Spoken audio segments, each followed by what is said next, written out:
And we're back talking with Anne Grady about her book, Strong Enough, Choosing Courage, Resilience, and Triumph. And we have been talking about, in order to triumph, that we need the combination, I guess, of courage and resilience. So let's talk about resilience for a minute. What does it mean to be resilient? Resilience is your ability to get back up after you've been knocked down, your ability to bounce back. And I would encourage you to think about it like this. If you have made it through every difficult experience in your life so far, you are resilient by nature. It's proof that you're already strong enough, but there are tools that you can use and skills that you can build to be more resilient. So everyone faces misfortune at some point, some maybe more than others. So what does it take to overcome these setbacks?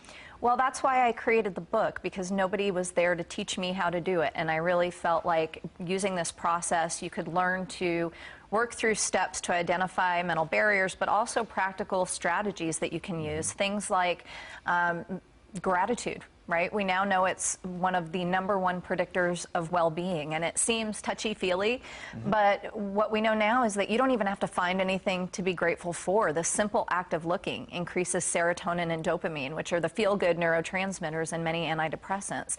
So something that simple can make a big difference. Another way I share in my TED Talk, actually, is that we can choose our expectations. Right? The days, my favorite singer-songwriter, Ray Wiley Hubbard, says, the days that I keep my gratitude higher than my expectations, those are good days.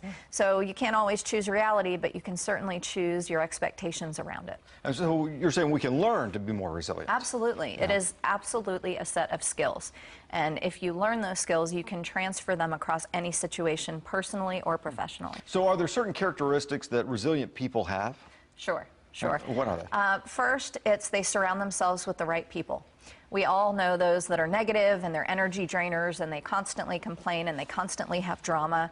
We have to be very careful about the people that we select to be in our inner circle. Another thing is staying mentally healthy, really, and the only way to do that is to stay physically and mentally healthy. So it's really making daily choices that sometimes aren't as much fun, but really bring you more resilience. But resilient people also don't see challenge and adversity as a bad thing. They use it as a catalyst, again, to really help hone the skills that they need to be able to become more resilient. So how do we become more resilient? Is this something that we practice every day, these types of things, and put these things in our lives and maybe even schedule them? Absolutely, yes. So gratitude is something I practiced it in the car before I came in. I meditated for 10 minutes, and mindfulness is a huge resilience strategy.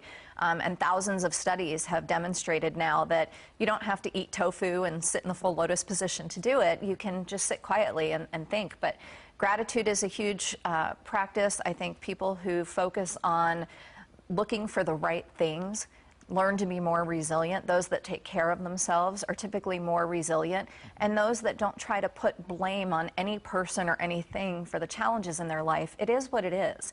You've got what you've got to work with. What do you need to do moving forward? And resilient people really think about that every day and do practice it.